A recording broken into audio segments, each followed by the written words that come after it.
welcome to the Squeeze podcast. I'm Ashlea, the Orange Lady. I'm here to give you the tough but necessary juice you need to build and sustain your career. I have worked in tech currently, nonprofits, and the public sector. I have a lot of friends that have done the same. We've made some mistakes along the way. We are sharing everything we've learned so that you don't have to make those mistakes, or maybe you can laugh with us, not at us.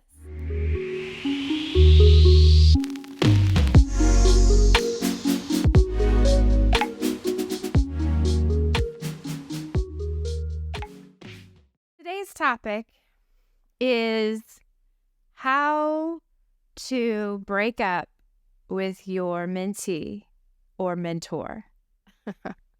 I mean, that's kind of it. That's not the full story, okay? There's some background here. Some personal background is that I recently missed a call, my monthly call with my mentee. And I felt terrible. And the next day, I had a call with a mentee at work. And they are trying to break up with their mentee, right? Like, this is so many steps behind. And I was like, oh my gosh, what if my mentee wants to break up with me because I had too much fun on a Sunday night? Like, who does that? And overslept on Monday. I am still so sorry about that, Sydney. I do not regret how I spent my Sunday night celebrating Nancy's birthday. I do regret not setting my alarm. Anyway, I want to not keep you in suspense. My mentee does not want to break up with me. I did confirm that via text. So good job, me. Oh, but really what this is all about is expectations. No matter which side of the relationship you're on, mentee or mentor, there have to be certain expectations set, or it's not fair to then fast forward a few months and be like, well, they're not meeting my expectations, and so I don't want to do this anymore, right? Like, there's a little bit of like, pause. Did we actually tell them what we expected and they're still not meeting it? Or did we actually never have that conversation? Either way, you could still break up if you want to. But I want to talk about what the beginning of a mentor-mentee relationship should include, so that maybe we don't get to the breakup point. Maybe we come to the natural conclusion that we already established when we began.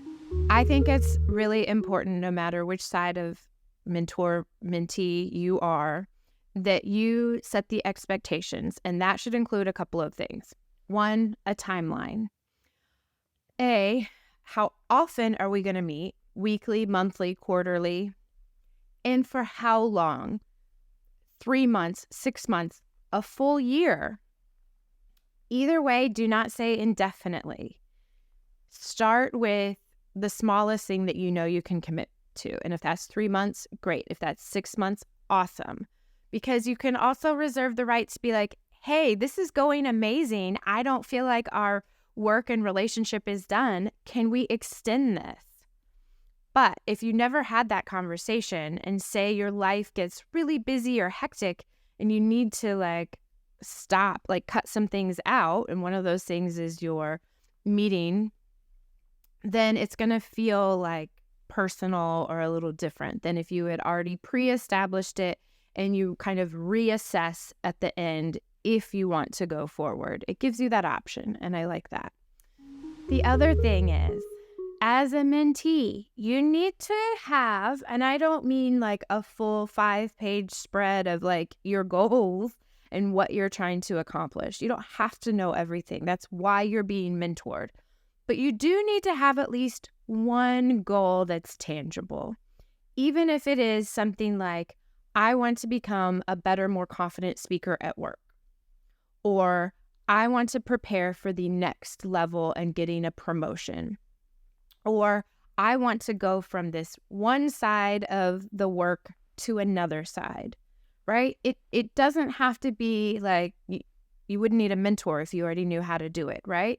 But I need you to have something that mentor can grasp and be like, okay. And then they can do their job as a mentor and really think through how this can look for you and help guide the process for you.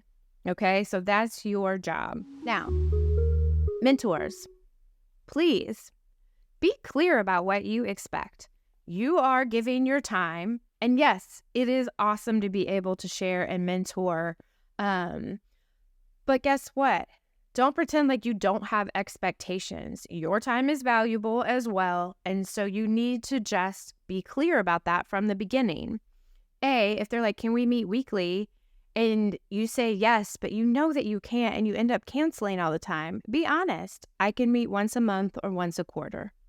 And we can check in periodically through this method, through text or email or, whatever it is. But don't overcommit because you're excited. Just be realistic. And I also want you to give them some clear expectations that if you're going to meet with them and say, hey, I think these are the next 3 things that you should focus on that I want to have, talk about when we meet next. The expectation is that you will have either tried all of these things that we've agreed upon, or you will reach out if you get stuck and don't know how to navigate one of them. But you will not show up at the next meeting with no notes and the mentor says, hey, how did X, Y, and Z work out? What progress have you made? And you're like, oh yeah, I got busy. No, ma'am, you will get broken up with by your mentor if you do that one too many times. Sometimes if you just show up once, that will feel like a waste of time. And I would rather mentor somebody that is going to show up, is going to do the work in between and really take advantage of what I'm able to share, right?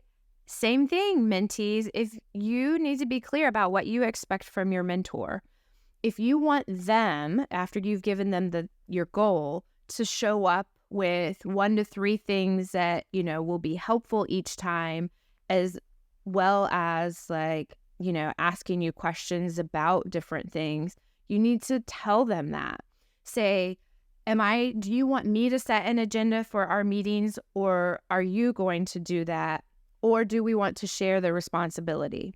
That way it's clear and no one's like, I can't believe my mentor or mentee is not showing up prepared, because you've already established the expectations and who is going to take the lead on certain things. Also, completely fair to share, if we agreed to something at the beginning, but life happens, right? Emergencies happen, breakups happen, crazy things happen, that you are able to go back because you already set clear expectations and say, I can no longer meet these right now because of X, Y, or Z that's happening in my life. And because you've already had that conversation before, it doesn't feel personal. It feels honest and relatable because you're like, oh, I totally get it. It's not me. It's like, yeah, if I was going through that, I would also want the space to take a couple months off or whatever it is that is needed and pick back up. Doesn't this all sound so reasonable? I just feel like we just need to do these little simple things, and then we don't have to question if our mentor or mentee is going to break up with us. And because it's the worst feeling when you're wondering, right? It's just like a friendship or a relationship when you're like, I don't know if they like me. And you're like, should I break up with them before they break up with me? No, we do not want to have that unhealthy mentality. We want to start on a really strong foundation so that we can build from there and use everybody's time to the best. I think that's it, really. I mean, I feel like if you do that, the next time you enter a new mentor-mentee relationship, you're going to be successful. I just feel it. Okay, now you've got the juice. It's time to put it to use. Cheers.